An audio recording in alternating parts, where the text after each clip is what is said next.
সাভারের আশুলিয়া থানা বিএনপির সাধারণ সম্পাদক ও ধামসোনা ইউনিয়ন পরিষদের সাবেক চেয়ারম্যান আলহাজ আব্দুল গফুর মিয়ার নামে একটি ভুয়া ফেসবুক আইডি খুলে বিভিন্ন অপপ্রচার ও মিথ্যা তথ্য ছড়ানোর অভিযোগ উঠেছে। এই ঘটনা ইতিমধ্যেই আশুলিয়া থানায় একটি সাধারণ ডায়েরি করা হয়েছে এবং পুলিশ বিষয়টি তদন্ত করছে। স্টাফ রিপোর্টার নাসিম খান জানান, একটি কুচক্রী মহল রাজনৈতিক ফায়দা হাসিলের উদ্দেশ্যে সামাজিক যোগাযোগ মাধ্যমে এই বিভ্রান্তি ছড়াচ্ছে। বিশেষ করে সম্প্রতি দারুল এহসান মাদ্রাসার একটি ঘটনাকে কেন্দ্র করে তার বিরুদ্ধে যে মামলা করা হয়েছে তাকে তিনি উদ্দেশ্য প্রণোদিত বলে দাবি করেন।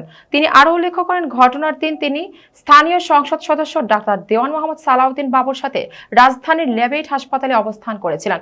সে সময় সেখানে আশুলিয়া থানার ভারপ্রাপ্ত কর্মকর্তা ওসি রুবেল হাওলাদার ও উপস্থিত ছিলেন। অথচ তাকে জড়িয়ে এই মিথ্যা মামলা ও অপপ্রচার চালানোর তদন্ত দুঃখজনক। বক্তব্য শেষে তিনি এই ধরনের অপপ্রচার থেকে সকলকে সতর্ক থাকার আহ্বান জানান এবং আশুলিয়াবাসীকে পবিত্র ঈদ উল ফিতরের অগ্রিম শুভেচ্ছা ও অভিনন্দন জ্ঞাপন করেন। আশুলিয়া ভুয়া ফেসবুক আইডির বিরুদ্ধে থানায় জিডি ও তীব্র নিন্দা প্রতিবাদ জানান।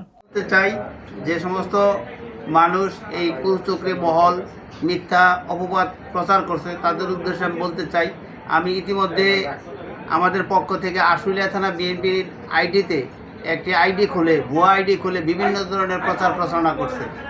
সেই আইডির বিরুদ্ধে ইতিমধ্যে আমরা আশুলিয়া থানায় জিডি করেছি এবং পুলিশ সেটা তদন্ত করছে যে কারা এই সমস্ত ভুয়া আইডি দিয়া এই সমস্ত অপপ্রচার করছে। বিশেষভাবে বিগত কয়েকদিন আগে দারুল এহসান মাদ্রাসা নিয়ে একটি প্রচারণা চালানো হয়েছে। যেদিন এই মাদ্রাসায় ঘটনাটি ঘটে সেদিন আমি আমাদের মাননীয় সংসদ সদস্য ডাক্তার দেওয়ান মোহাম্মদ সালাউদ্দিন বাবু ভাই লেবেইট হসপিটালে ভর্তি ছিল, সেখানে আমি ছিলাম।